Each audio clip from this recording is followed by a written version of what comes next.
Truth tables. So before we start assigning truth values to statements, let's talk about the symbols we're going to use.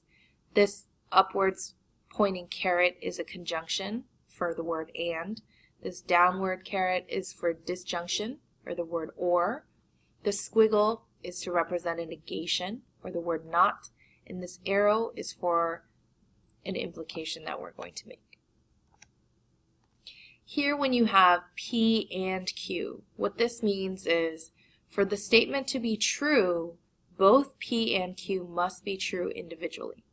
So we have the possibility that P is true and Q is true, that P is true and Q is false, P is false and Q is true, and P is false and Q is false. So these are just the different combinations of the individual truth values of the statements. So now we want to consider P and Q.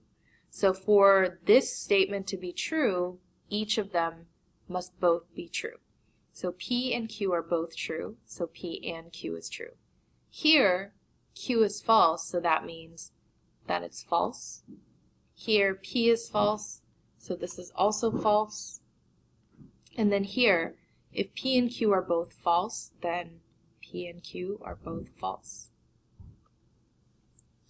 In this statement, P or Q, for that statement to be true, either P or Q must be true individually. So again, we have the same options. They're both true. P is true when Q is false. P is false and Q is true, or P is false and Q is false. Now in this case, we only need one of them to be true because it's an or statement. So P or Q, since they're both true, it's true. P is true, and in this one, Q is true. And in the last one, P and Q are both false, so this is the case where the statement is false.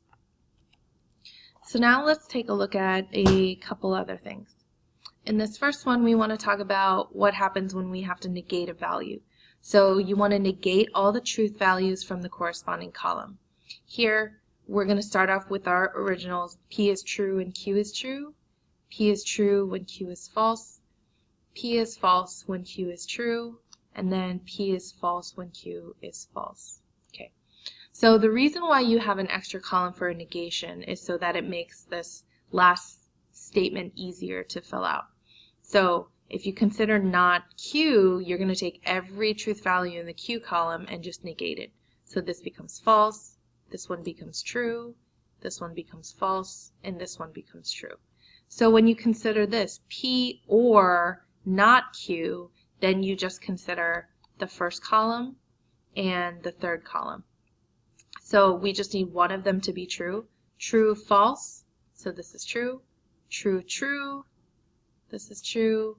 False, false, this is false, and false, true, this is true. Now lastly, let's take a look at what happens when we need to imply the truth value. And this is given a true conditional statement. So this is P, if P, then Q. So we're going to start off with our same options, true and true, true, false, false, true, and then false, false. Now, to help us, I want to use a statement as an example. So we're going to use, if you wash my car, then I will pay you $10. So this is a true conditional statement. This is P and this is Q. So if you wash my car, then I will pay you $10 is a true statement.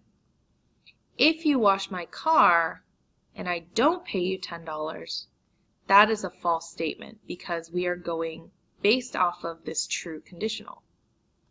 If you don't wash my car, then I pay you $10. That is still a true statement because I could pay you $10 for any other reason or just because I feel like it. So Q can still be true even though P was false. Now if you don't wash my car, then I don't pay you $10. That is also a true statement because if you didn't wash it, I definitely will not pay you $10. So we're going to take these truth values and then we're going to work with other statements, but these are just the basics. So I'll see you in class for more practice.